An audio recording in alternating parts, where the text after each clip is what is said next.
અરે ઓછું નાક પણ અસલી નાક. MDH કાશ્મીરી લાલ મરચાની પાવડર. હવે વાત કરીએ અન્ય સમાચારની તો વડોદરામાં હાઉસિંગ વિભાગની બેજવાબદારીને લઈને લોકોમાં આક્રોશ છે. મકાનો માટે ડ્રોનું આયોજન આજે કર્યું હતું અને ત્યારબાદ અચાનક આયોજન રદ થઈ ગયું. આવાસ યોજનાના મકાનો માટે આ આયોજન હતું અને રદ થતાં લાભાર્થીઓ દ્વારા ઉગ્ર વિરોધ પ્રદર્શન થઈ રહ્યું છે. કોઈ પણ પ્રકારની જાણ કરી નથી અને રદ કરી દેવામાં આવ્યું છે. વર્ષ 2022માં ડ્રોના પૈસા ઉઘરાવી લેવાયા હતા. 3 વર્ષ બાદ ડ્રોનું આયોજન હતું જે રદ થતાં લોકોમાં આક્રોશ છે. વિભાગના અધિકારીઓ પણ સ્થળે ન આવતા લોકો રોષે ભરાયા છે. કોંગ્રેસના નેતાઓ સહિત કાર્યકરો પણ વિરોધમાં જોડાયા છે.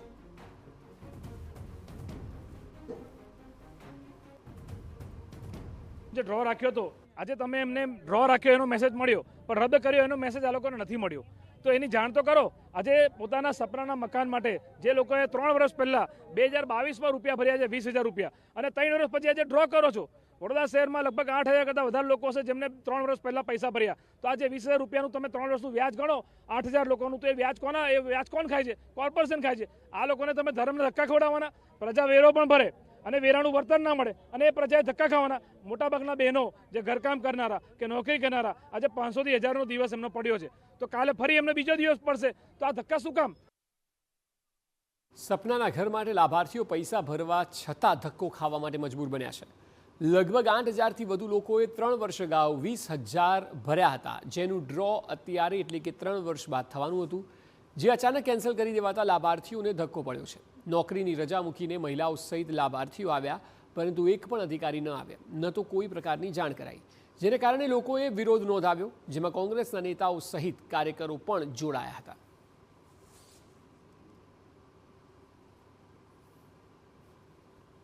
વડોદરા મહાનગરપાલિકાની વધુ એક બેદરકારી સામે આવી છે. બેદરકારી એટલા માટે કહી શકાય કારણ કે અફોર્ડેબલ હાઉસિંગ માટેના ડ્રોનું આયોજન કરવામાં આવ્યું હતું.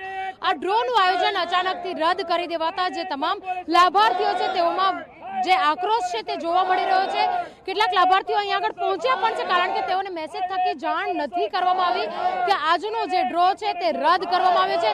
મહિલાઓ પોતાના બાળકોને લઈને પણ પહોંચી છે અને મહિલાઓ પણ આવ્યા છે. તેમની સાથે વાત કરીશું.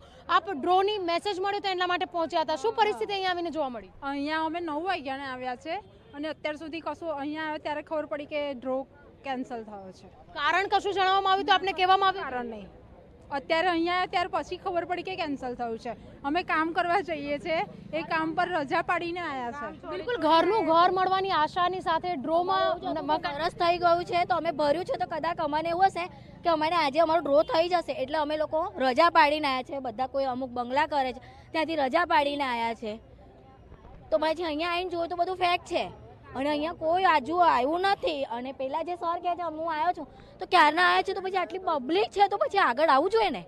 કેવું જોઈએ પબ્લિકને કે રદ થઈ ગયું છે તો પબ્લિક પાછું નોકરી ધંધે જઈ શકે છે. નોકરી ધંધે જઈ શકે છે તેવી વાત થઈ રહી છે. આપ પણ ઘરનું ઘર મળી જશે એવી આશા સાથે અહીંયા આગળ આવ્યા હતા. શું પરિસ્થિતિ મળી અને હવે શું આપને લાગી રહ્યું છે? અહીંયા અમને ગઈકાલે મેસેજ આવ્યો હતો કે 10 વાગે ડ્રો રાખેલ છે. અમે 9 વાગ્યાના અહીંયા આવીને ઊભા છે. અહીંયા આગળ વગેરે 500 થી 1000 માણસો તો રિટર્ન થઈ ગયા છે. 500 માણસ અહીંયા ઊભું છે. તે છતાં બી કોર્પોરેશનના લોકો કોઈ આયા નથી. કોર્પોરેશનના લોકો કેટલા ન્યારા લગાવ્યા પછી એક માણસ આવ્યા છે સામે કે રદ કર્યો છે. તો રદ કર્યો છે એવો અમને મેસેજ કોઈ ફોરવર્ડ કર્યો નથી. ખાલી આવવાનો ફોરવર્ડ કર્યો છે ને અહીંયા આવીને નોટિસ બોર્ડ માર્યું છે. એ નોટિસ તો કોઈને વંચાય જ નહીં. ઉંમરવાળા દાદા છે જેમ કે આ દાદાને શું ખબર પડે કે એ બોર્ડ શેની માટે માર્યું છે? બિલકુલ આટલા વર્ષો પછી ઘરના ઘર મળવાની આશા સાથે આપ અહીંયા પહોંચ્યા હતા. શું લાગી રહ્યું છે આપને? કોઈ સપના જ નહીં. તે કહે કે મળી શકે જ નહીં એમને. હજુ તો તૈયાર જ નહીં થયા.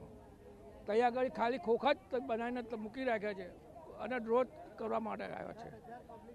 એટલે આશા જ નહીં કે મકાન મળશે. અને 20,000 રૂપિયા 2022થી અમે ફોર્મ ભરેલા છે. 2022ના અમે ફોર્મ ભરેલા છે. ત્યારના જો 2024માં મકાન આપવાનું નક્કી કરીશું.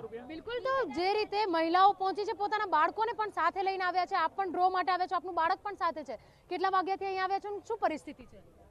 પરિસ્થિતિ તો કોર્પોરેશનની છે. કોર્પોરેશનનું કોઈ બ્લેડ્સ માટે લોકો હેરાન થાય છે. લોકો રજા પાડીને આવ્યા છે તો કામ ધંધા માટે આવ્યા હોય ટાઈમ વેસ્ટ થાય છે, એનો કોઈ ઉકેલ આવતો નથી હવે. બિલકુલ કોઈ ઉકેલ આવતો નથી. હું આપને નોટિસ બતાવવા માંગીશ કે જે રીતે વડોદરા મહાનગરપાલિકાએ આજે અરજદારોને નિમંત્રણ પાઠવતી આજે જે નોટિસ છે તે આજે સયાજીનગર ગૃહ છે ત્યાં આગળ મારવામાં આવી હતી, પરંતુ આ જે ડ્રો છે તે રદ થઈ ગયો હોવા છતાં પાલિકાના સત્તાધીશો કે પાલિકાના જે અફોર્ડેબલ હાઉસિંગ વિભાગના અધિકારીઓ અને કર્મચારીઓ છે તેઓ દ્વારા નિમંત્રણ પાઠવતી આજે નોટિસ છે, મેસેજ છે તે કરવામાં આવ્યો હતો, પરંતુ ડ્રો રદ કર્યો છે તે માટેનો કોઈ પણ પ્રકારનો મેસેજ નથી કરવામાં આવ્યો, જેના કારણે લોકોમાં રોષનો માહોલ છે અને સાથે સાથે આગામી 11મી તારીખે આ ડ્રો કન્ટિન્યુ કરવામાં આવશે તે પ્રકારની માહિતી અધિકારીઓ આપી રહ્યા છે, પરંતુ જ્યારે આજનો ડ્રો રદ કરવામાં આવ્યો છે તે માટેની કોઈ પણ પ્રકારની માહિતી નહીં આપવામાં આવતા આજે લાભાર્થીઓ દ્વારા આક્રોશ વ્યક્ત કરવામાં આવી રહ્યો છે. કેમેરા પર્સન રોહિત ગોયલ સાથે અંજલિ ઓઝા, TV9 વડોદરા. હવે છોલા હોય કે ચોળા, સફેદ ચણા હોય કે કાળા ચણા, બધું મજેદાર બનશે.